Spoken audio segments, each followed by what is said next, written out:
Merci Seigneur pour ce soir. Merci pour ta présence.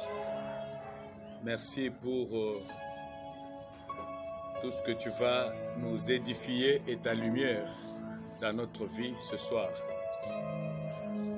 Commence avec nous et finis avec nous. Dans le nom de Jésus, nous avons ainsi prié. Amen.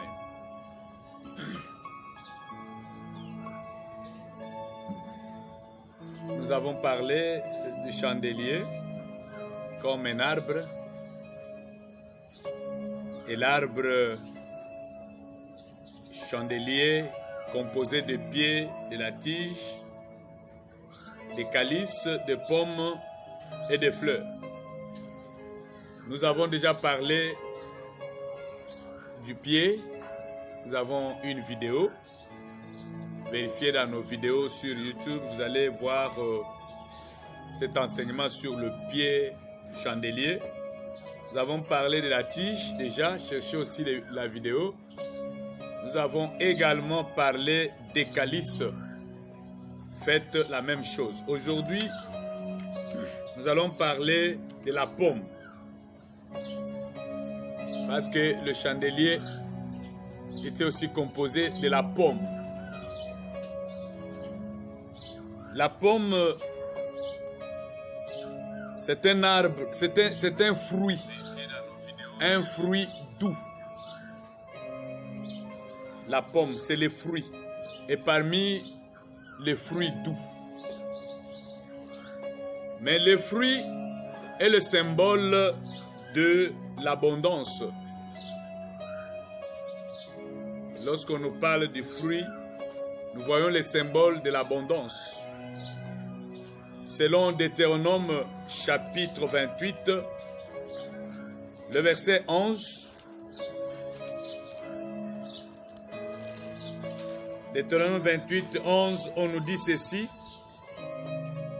L'Éternel te comblera de bien en multipliant les fruits de tes entrailles, les fruits de tes troupeaux et les fruits de ton sol dans le pays que l'Éternel agirait à tes pères de te donner.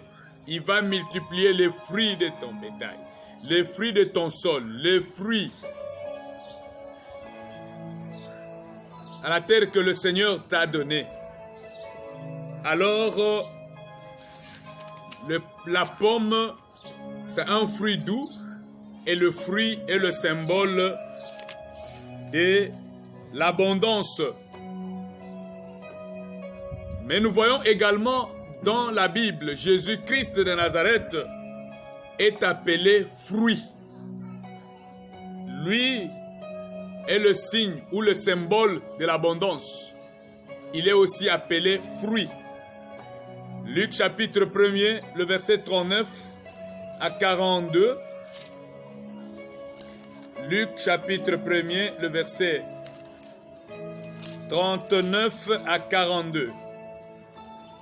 Nous lisons au nom de Jésus-Christ. Dans ce même temps, Marie s'éleva et s'en alla en hâte vers les montagnes dans une ville de Juda. Elle entra dans la maison de Zacharie et salua Élisabeth. Dès qu'Élisabeth entendit la salutation de Marie, son enfant tressaillit dans son sein, et elle fut remplie du Saint-Esprit. Elle s'écria d'une voix forte: Tu es bénie entre les femmes, et le fruit de ton sein est béni. Élisabeth va s'écrier. Lorsqu'Élisabeth a salué Marie, elle a senti que l'enfant qui était dans son ventre a tressailli. L'enfant a bougé. Alors Élisabeth s'écriait que Marie, toi tu es bénie. Et que le fruit de tes entrailles est aussi béni. Et le fruit qui est dans ton ventre est aussi béni. Alors Jésus-Christ a été appelé fruit. le symbole de l'abondance. Alors étant fruit, il devait venir avec l'abondance, c'est-à-dire la sagesse infiniment variée de Dieu. La première abondance que le Seigneur pouvait amener, c'est la sagesse infiniment variée de Dieu. C'est ce que le Seigneur a amené. Quand Jésus-Christ parlait depuis son enfance, ce qu'il entendait, ce qu'il écoutait, il sentait une sagesse infiniment variée de Dieu dans Jésus-Christ de Nazareth. Il est venu avec l'abondance. Il est venu avec l'abondance. C'est Psaume chapitre 23. Le verset 1 à 3 nous dit: l'Éternel est mon berger et je ne manquerai de rien. Comme l'Éternel, comme le Seigneur est mon berger, je ne manquerai de rien. Pourquoi? Parce que c'est le Seigneur qui vient avec l'abondance. Comme lui est mon berger, comme c'est lui qui me conduit, je ne manquerai de rien. Pourquoi? Parce que c'est lui qui vient avec l'abondance. C'est lui qui vient avec l'abondance. David dit que l'Éternel est mon berger et je ne manquerai de rien. Là, nous pouvons conclure pour dire que c'est le berger qui vient avec l'abondance. C'est le berger qui vient avec l'abondance. Si nous, les enfants de Dieu, nous voulons avoir l'abondance dans notre vie, nous pouvons nous attacher au berger. C'est le berger qui vient avec l'abondance. Mais le berger, c'est qui? C'est le pasteur de brebis qui conduit le brebis. C'est le pasteur qui vient avec l'abondance. Alors la pomme, c'est le ministère pastoral. C'est lui le berger de brebis.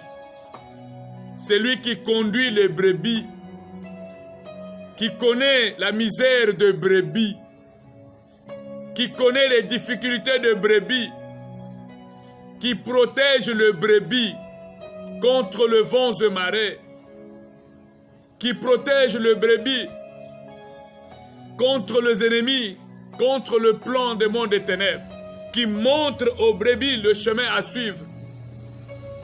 C'est pourquoi la Bible dit ceci: attachez-vous, confiez-vous à l'Éternel et vous serez affranchis. Mais à ses serviteurs, vous réussirez. Et quel est ce serviteur qui peut vous amener à la réussite? C'est le berger de brebis qui est le pasteur. Alors, la pomme, c'est le ministère pastoral. Le pasteur est chargé de paître le troupeau. Pour le faire, il a besoin de diversité. Pour le faire, il a besoin de bénir ses brebis. Il est chargé de paître le brebis, de connaître le problème des brebis, de connaître la souffrance des brebis. Alors Jésus étant fruit, il est venu comme le bon berger. C'est lui le bon berger qui connaît ses brebis et qui connaît la souffrance de ses brebis. Alors le pasteur également, il a été placé pour conduire le brebis et connaître la souffrance de brebis. C'est pourquoi vous pouvez faire la différence lorsque vous êtes devant un pasteur. Vous posez le problème. Quel que soit le niveau du problème, le langage du pasteur est différent du langage d'un évangéliste. Une très grande différence. Et quand le pasteur parle, quelle que soit la gravité du problème, vous sentez qu'il y a un apaisement. Pourquoi? C'est parce que c'est lui qui vient avec l'abondance. C'est lui qui vient avec la richesse. Et lorsque vous respectez votre pasteur, lorsque vous vous confiez à votre pasteur avec vos problèmes, avec vos difficultés, et qu'il prie Vous avez la bénédiction, vous avez l'abondance. Pourquoi? Parce que c'est lui qu'on a donné ce ministère. C'est lui qui vient avec l'abondance. Alors je conclus ce soir pour vous dire que la pomme représente le pasteur. Que le Seigneur vous bénisse.